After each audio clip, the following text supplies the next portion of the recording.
დღეს მირქმის დღესასწაულია უღელცა მთლიანად საქართველოს, ჩვენს მრევლს, მამა გიორგი მულაძეს, ყველას ვუსურვებ გამთლიანებას, ღვთის ძალი და მადლი გფარავდეს სრულიად საქართველოს.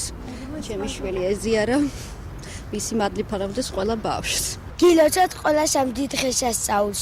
დღეს არის მირქმა, ყველანი უნდა მოვიდეს ტაძარში, დავესწროთ წირვას, ვეზიაროთ, ვიცხოთ ზეთი და წავიდეთ სახლებში.